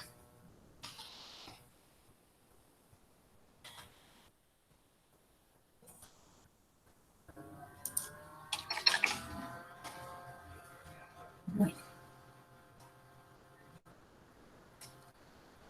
De los créditos de cuarta clase. A ver. Señora, sí. El numeral séptimo del artículo 2502 del Código Civil. No, señora. Este artículo fue modificado por la Ley 1116 de 2006. Esto le aplica solamente a los proveedores, a los sujetos de la Ley 1116, porque aquí, pues para una persona natural, y esto se maneja para los proveedores estratégicos. En los procesos de insolvencia de Ley 1116, los proveedores estratégicos no son todos los proveedores. Uno dice proveedores de mercancía, pero son todos los estratégicos. Por ejemplo, yo tengo un cultivo de flores y hay alguien que me arrendó el terreno. Para mí, ese acreedor es estratégico, porque sin ese terreno yo no puedo desarrollar mi objeto social. En este caso, podríamos, en el caso de las personas naturales no comerciantes, no les es aplicable esta cuarta clase a los servicios ni a ningún acreedor, porque para la persona natural lo esencial, los servicios públicos, la universidad de su hijo, la hipoteca, porque pues debe pagar la cuota del lugar donde vive. En ese orden de ideas existiría, casi que no tendríamos acreedores de quinta, sino que vendríamos a estar todos en cuenta, porque de alguna manera termina para el deudor, ni en la segunda ni en la tercera, pues aplicarían en la cuarta. La respuesta es no, no le aplica.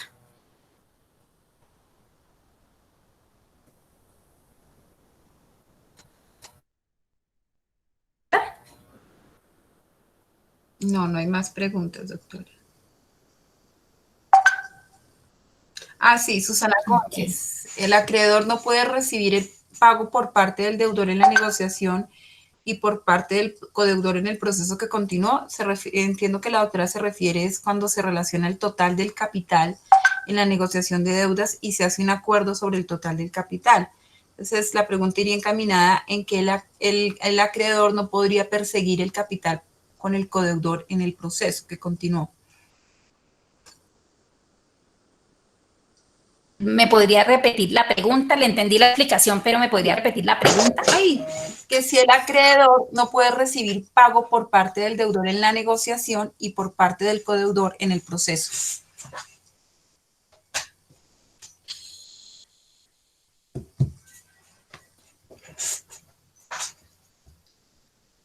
Me oye.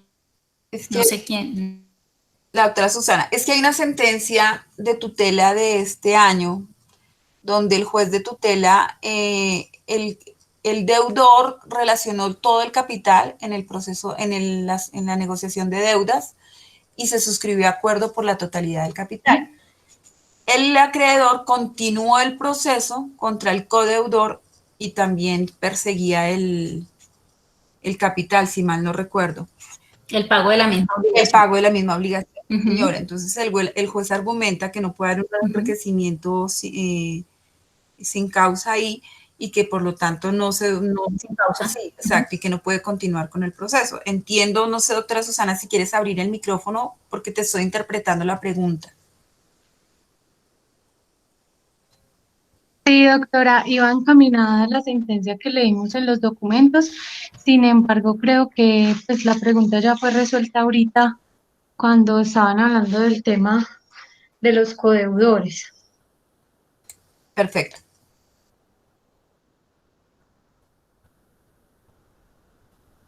Es decir, ¿ya está clara la inquietud? Sí, ¿O volvemos sí, señora. sobre los codeudores? Pues según entendí, el acreedor ¿Volvemos? El acreedor puede perseguir lo que no haya sido satisfecho del codeudor y podrá continuar el proceso contra el codeudor por todo. Sí, pero pues así lo es. que no Lo podrá que no hacer puede es recibir dos recibir es un veces. doble pago. Ok, sí, señora. Exactamente. Entonces, Él puede todo. cobrar 2 veces y el que primero le pague, y sobre el que primero le pague deberá informarse. Si le pagan en el Ejecutivo, debe informarse aquí en el acuerdo, o si le pagan aquí en el acuerdo, deberá informar en el Ejecutivo. Él puede cobrarle a ambos porque esa es la naturaleza de la solidaridad. Lo que no puede es recibir doble pago. Eso sí no se puede hacer. Recibir doble pago sí ya sería Entendido, un doctora. enriquecimiento de justa causa. Muchas gracias. Con todo gusto, sí, señora. Yo tengo una pregunta. Sí, señora. Dentro de la negociación, uno de los objetivos es que se suspendan los procesos ejecutivos. ¿Sí? Sí. Entonces, y si se declaran estas deudas, ¿cómo es posible que se continúan otros procesos cuando ya están declarados? O eso es lo que me da a entender la respuesta anterior. No sé si me confundo. Sí. Así es. Y esto ha sido discutido, pero revisemos el mismo Código General del Proceso en la parte de negociación de deuda, así lo establece, de esa manera lo establece, y nos dice que los acreedores, si quiere vamos y revisamos la norma tal cual está expresada. Y lo revisamos y lo dice claramente, así lo dice también la 1116, y esto se deriva de la naturaleza de la obligación solidaria. La obligación, el acreedor que tiene varios deudores solidarios conserva el derecho a perseguirlos a todos, a perseguir a unos, es él quien decide. Y así lo establece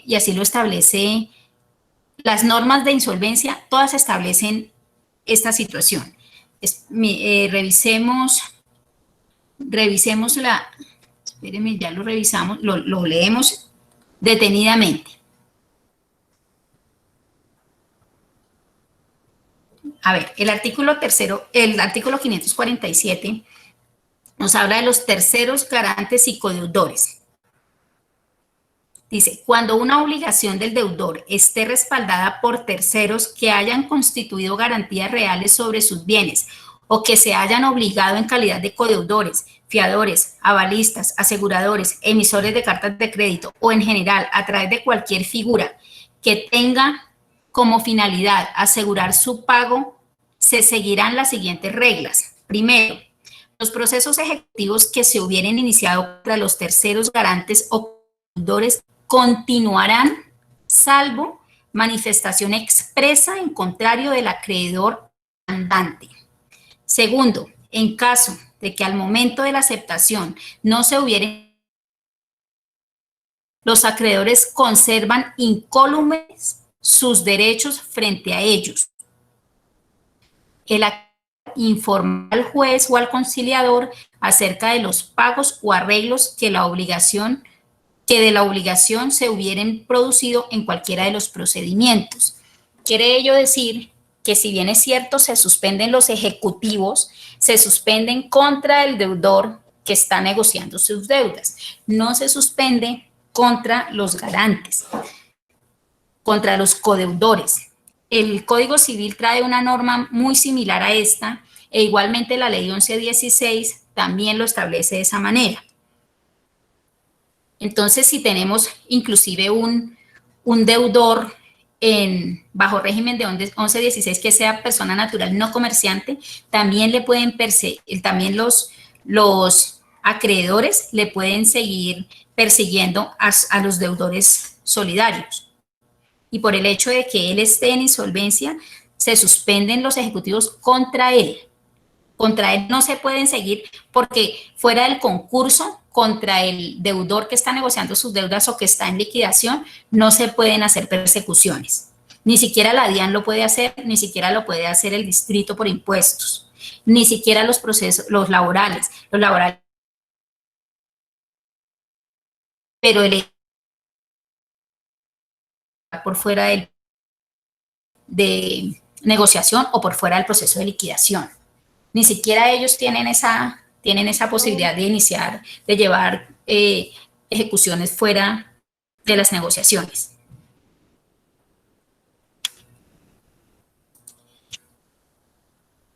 ¿Tenemos alguna otra duda? ¿Nos quedó claro o tenemos dudas respecto de la solidaridad?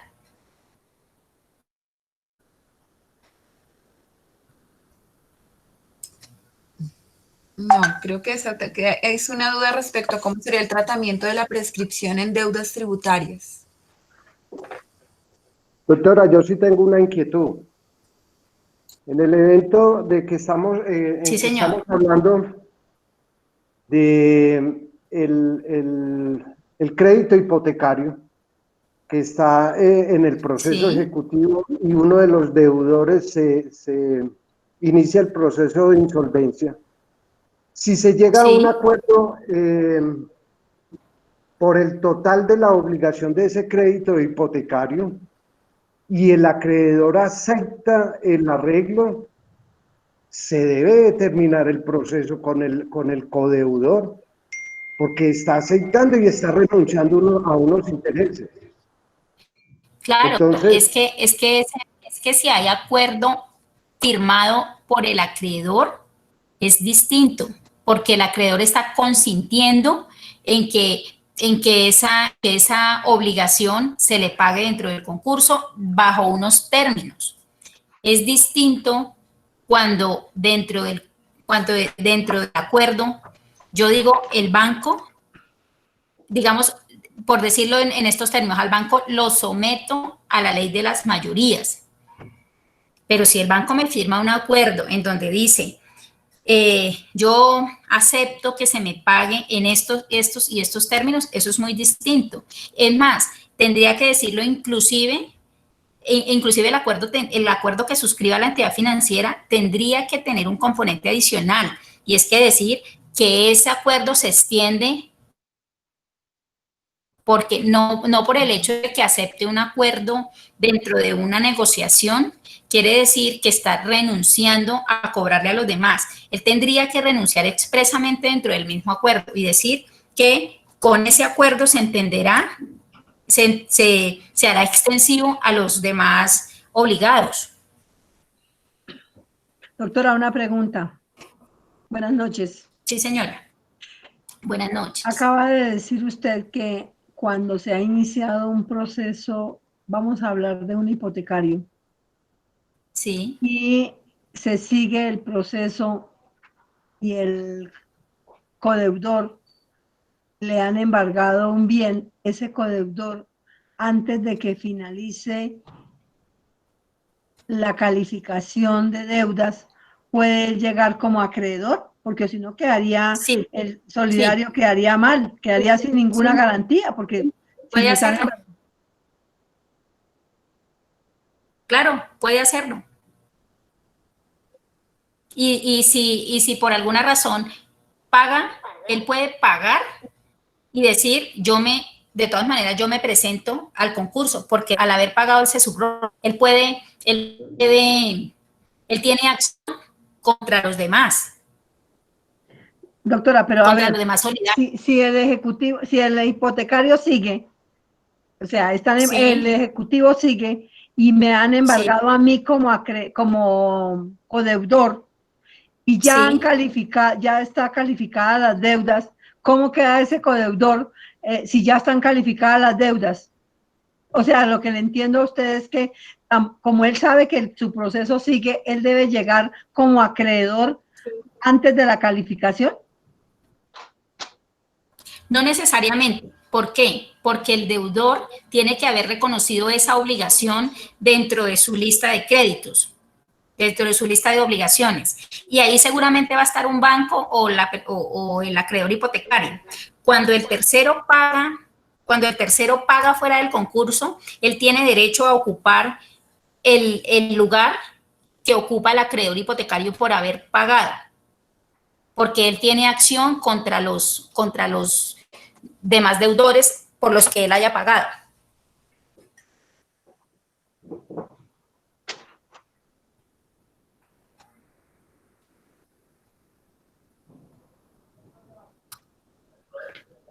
Gracias. Bueno, sí, señora.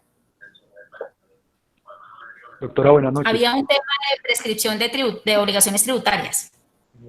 Sí, Tienen señora. el mismo manejo de tiene el mismo manejo de cualquier obligación de cualquier naturaleza. Lo que pasa es que aquí el tema es los tiempos de cada una de las obligaciones. Las obligaciones tributarias tienen un periodo de prescripción superior al de obligaciones que constan, por ejemplo, en pagarés, en letras, en cheques. Tienen una prescripción de 5 años. Inclusive se puede alegar prescripción por las obligaciones a favor de entidades de la seguridad social, que también tiene el mismo término de 5 años. El término de prescripción es de 5 años también.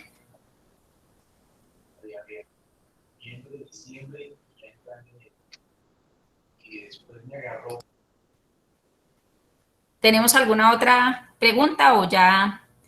No, sí me queda, tengo una pregunta. Cuando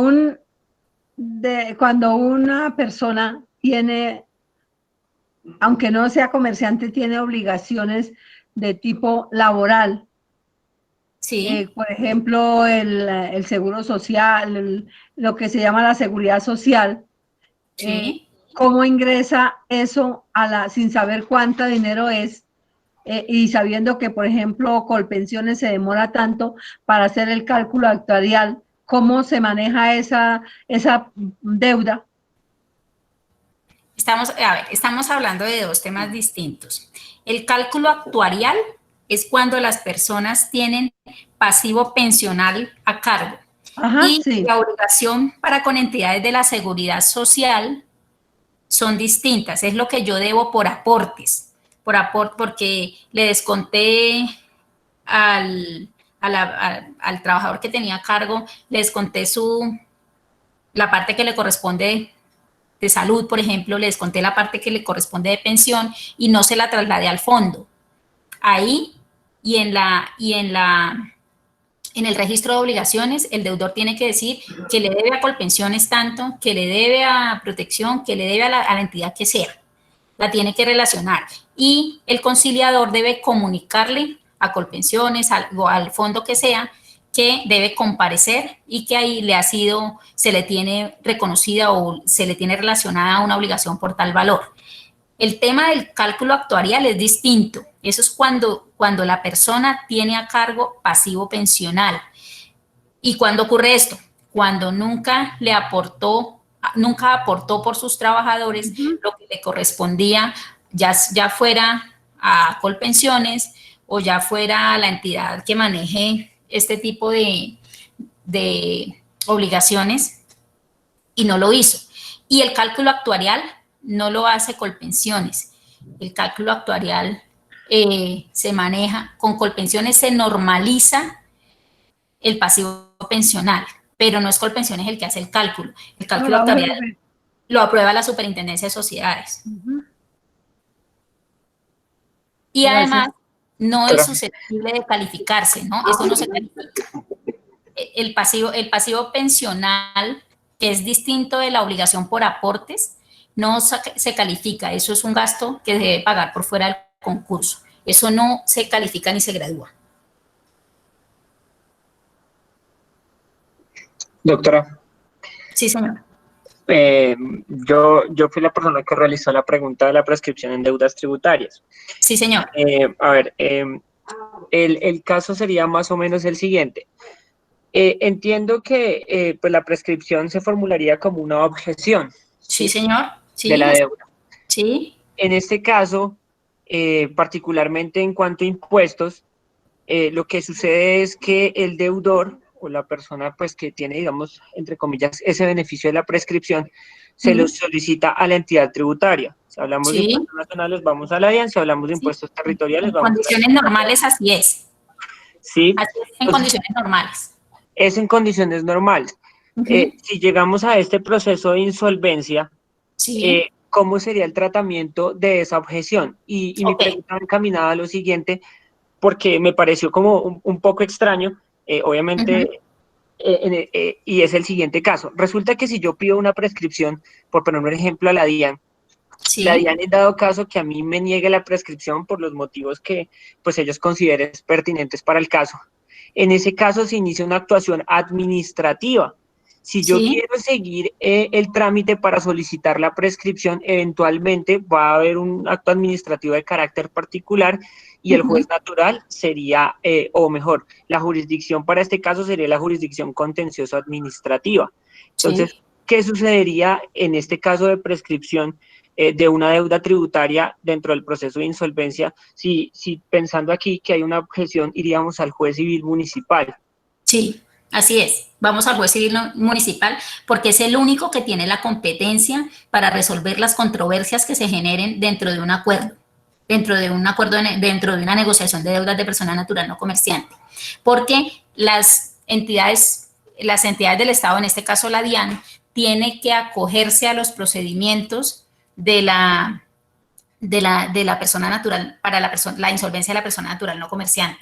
La DIAN no puede continuar con sus procedimientos afuera. Entonces, si yo alego la prescripción de una obligación tributaria y por supuesto la DIAN me va a decir no prescribió por las razones que sean, porque yo lo alcancé a emplazar, porque yo le alcancé a notificar X acto administrativo, la DIAN tiene que exponer digamos como sus alegaciones, que no son alegaciones, sino como de controvertir por qué no aceptan dentro del acuerdo esa prescripción.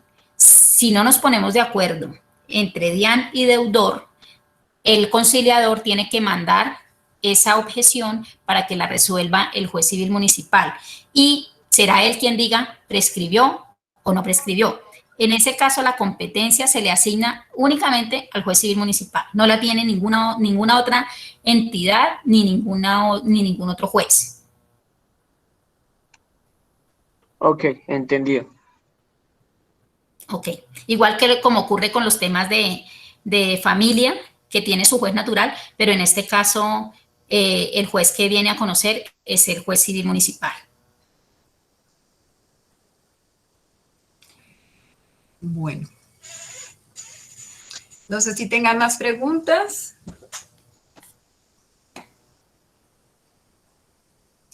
Bueno, doctora, buenas noches. Buenas noches. Gracias. No me vaya a corchar. No.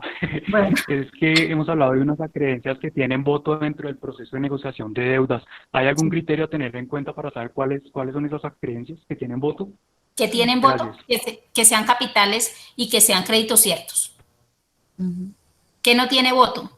Por ejemplo, un ordinario, un acreedor que esté reconocido como un litigioso por un proceso ordinario laboral. No tenemos sentencia, no sabemos, a pesar de que podemos establecer más o menos el valor de las pretensiones, no podemos saber exactamente cuánto es, y adicionalmente no sabemos qué va a decidir el juez. Entonces, el criterio para hacer la calificación es, solamente se tienen en cuenta los capitales por obligaciones ciertas. Las obligaciones que estén en discusión no participan de la votación, solamente aquellas que tengan, las únicas que tienen vocación para votar son las que han sido reconocidas como obligaciones ciertas. Ya no hay discusión ninguna sobre su calificación. Sobre las que exista discusión, no votan. Y entonces, solamente capitales, no se van a tener en cuenta intereses, no se van a tener en cuenta sanciones, ni ningún otro componente distinto al capital.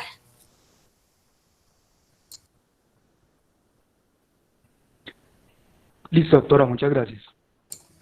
Ok.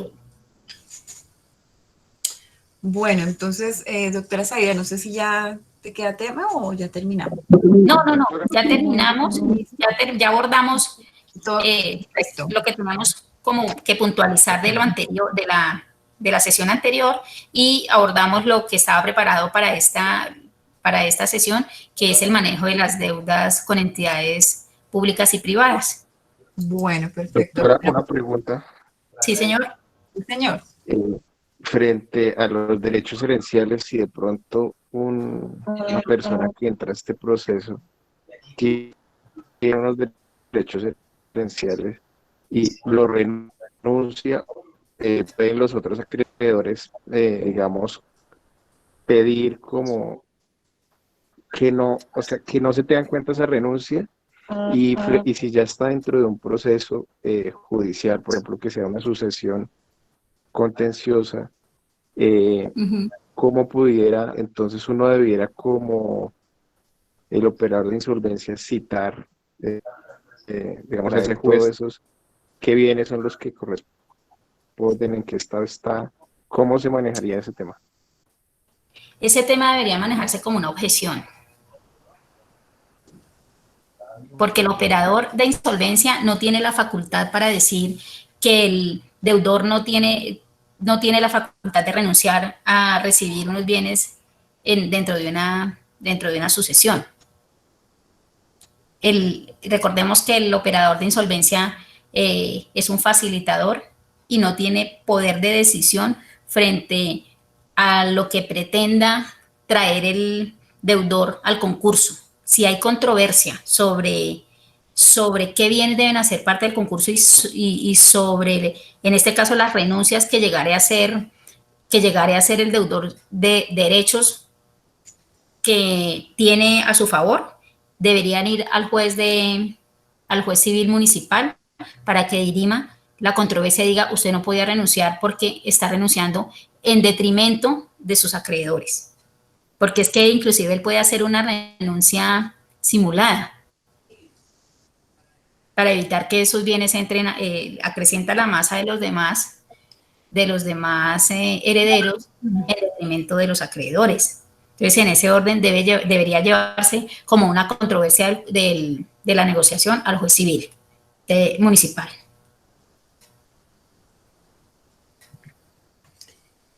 Bueno, muchas gracias a todos por sus preguntas. Bueno. Doctora Zaida, muchas gracias. Les recuerdo la clase de mañana a las 8, de 8 a 12 con la docente Doris Montagut. Mañana empezamos el módulo práctico. Mañana pues lo que vamos a hacer es aprender todo lo que es sustanciación de acuerdos, redacción de actas, talleres de negociación. Entonces es importante, yo ahí en el chat les acabo de colocar el ID y la contraseña de Zoom, porque vamos a trabajar con la plataforma Zoom. Y les recuerdo el examen, porque pues ya en el material del módulo básico ya lo hemos terminado. El examen final del módulo básico se abre el 19 y se cierra el 25, si no estoy mal. El 25 de julio a las 000 horas. Ese no se puede reprogramar, no se puede volver a habilitar porque ese ya es el cierre de ese módulo. Muchas gracias a todos. Doctora Zaida, muchas gracias por su participación. A ustedes. Con mucho gusto. Espero les haya quedado claro el tema que trajimos a estas dos sesiones. Muchas gracias. Bueno. Muchas gracias. Feliz noche, que estén muy bien. Feliz noche. Hasta luego. Nos vemos mañana. Bueno, hasta mañana. Muchas gracias, doctora Adriana. Muchas gracias, doctora Zaida. Feliz noche para todos. Doctor Gabriel, muchas gracias.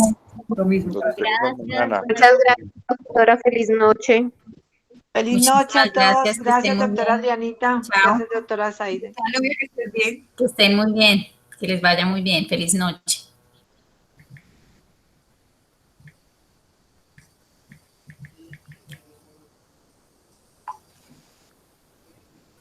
Mm.